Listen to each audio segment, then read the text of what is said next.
aí galera, meu nome é Bianca Reis, eu faço parte do Distrito 1 e hoje eu gostaria de te fazer uma pergunta. O que está impedindo o seu processo?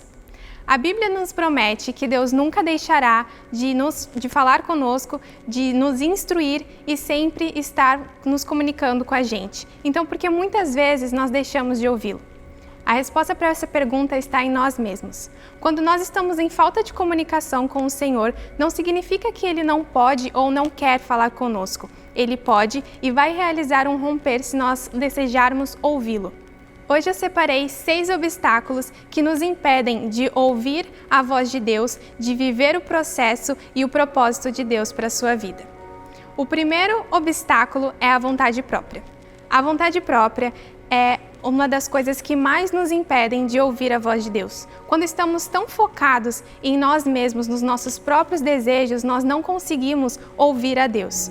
A segunda coisa é a influência de outras pessoas. As pessoas sempre têm uma grande influência sobre as nossas vidas e sempre terão uma opinião sobre uma decisão que a gente for tomar. Mas lembre-se sempre que essas pessoas não são você e elas nunca vão saber melhor do que você qual é a vontade de Deus sobre a sua vida. Terceiro é a incredulidade. A incredulidade é uma combinação de medo sobre a situação em que nós estamos vivendo, sobre a situação da qual você vive e sobre a dúvida da promessa de Deus ou do caráter do Senhor. O quarto é o sentimento de indignidade ou culpa. O modo como você se sente sobre si mesmo pode muitas vezes atrapalhar você de ouvir a voz de Deus e simplesmente de sentir que você está sozinho. Você não consegue sentir o amor de Deus e a atenção que Ele tem para com a sua vida. O quinto são as nossas ocupações.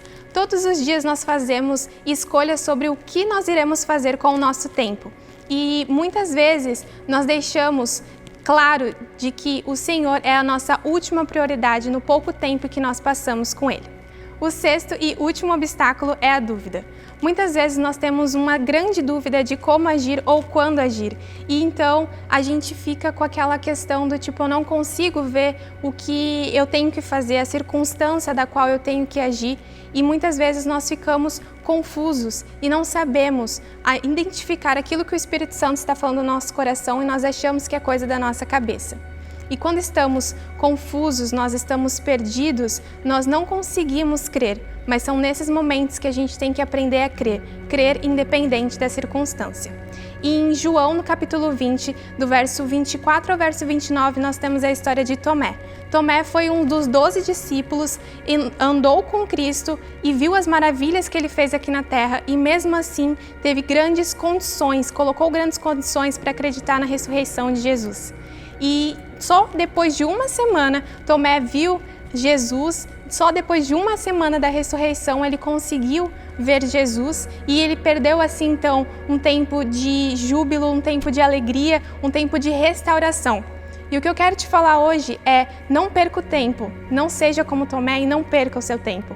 O maior tesouro, além de conhecer a Cristo como nosso único e suficiente Salvador e ter o Espírito dele em nós, é entender o propósito de Deus para as nossas vidas. Por isso, não deixe que nenhum dos obstáculos que eu citei faça você perder esse presente incrível que nos foi dado. Por isso, ore frequentemente, pedindo para que Deus possa te avaliar, mostrar o que está de errado e que você nunca venha viver esses obstáculos e deixar que isso te impeça de viver o propósito de Deus para a sua vida.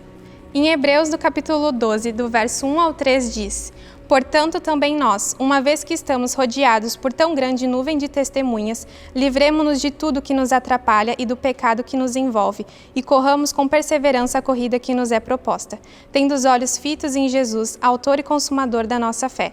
Ele, pela alegria que lhe fora proposta, suportou a cruz, desprezou a vergonha e assentou-se à direita do trono de Deus.